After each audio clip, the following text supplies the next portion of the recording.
Thanks very much for coming through and making the effort. A big thank you to my guest speakers today as well. I've got Keith Levenstein, he's the chairman of EconoServe, and we've got Andrew Bowman from Deal Leaders Africa.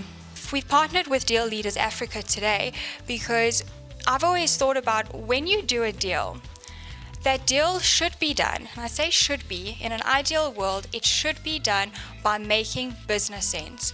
You shouldn't jump into a transaction for the sake of your points or for something that isn't going to make business sense. And I think we share that same philosophy that if you are going to do a deal, it's got to be done firstly based on the business principles, and the outcome of that should be to grow your business.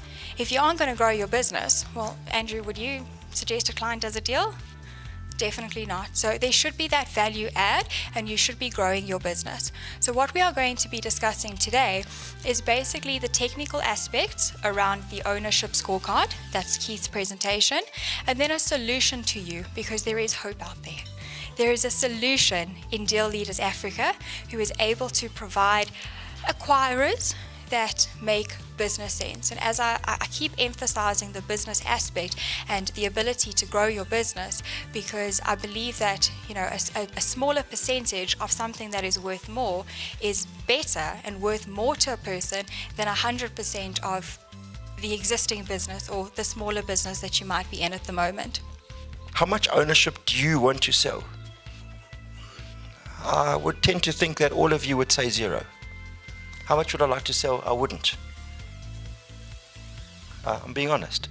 But how much do you need to sell in order to help your business grow? Well, lots of different things. Minimum 10%, so you don't get caught out by the priority element and drop a level. So if you went to level 5, 10% is okay.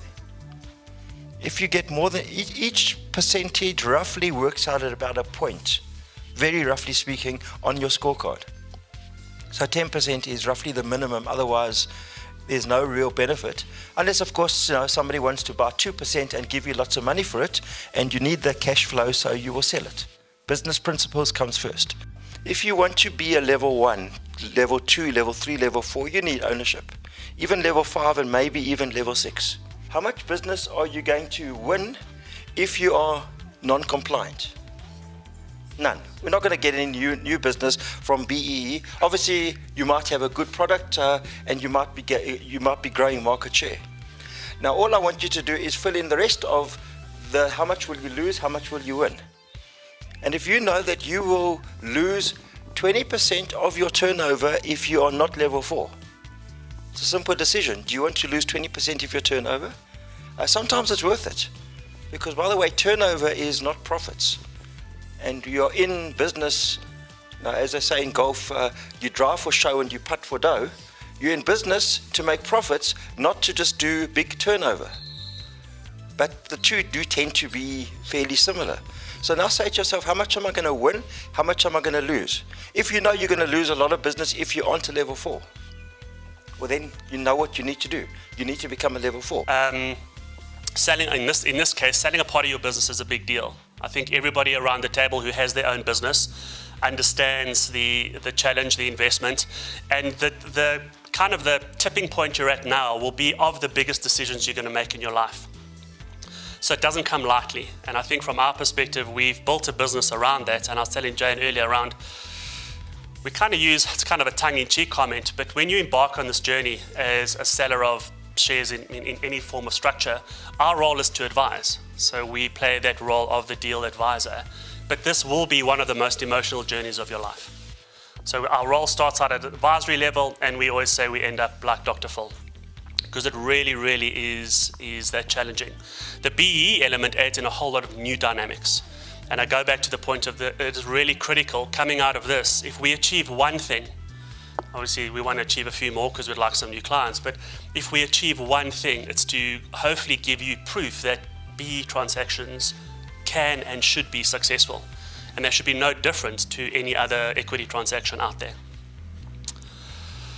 So really around maximizing your legacy, I think we look at the situation where, you use the old analogies of blood, sweat and tears, everything that you've invested into this business. In many cases, this is of the most difficult decisions you're going to make in your life because you have so much more invested in your company. Even if you start comparing it, unfortunately, to family and personal time and those types of things, the sacrifices have been exponential.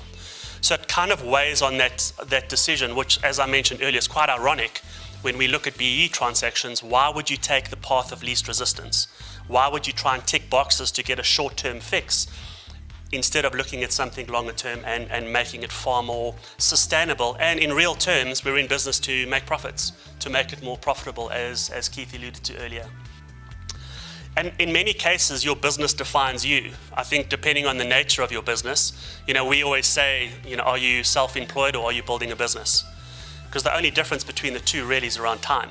We speak to a lot of clients and the business is 100% reliant on them. The only difference between that and when you have a standalone entity is how long you're going to have to stick around.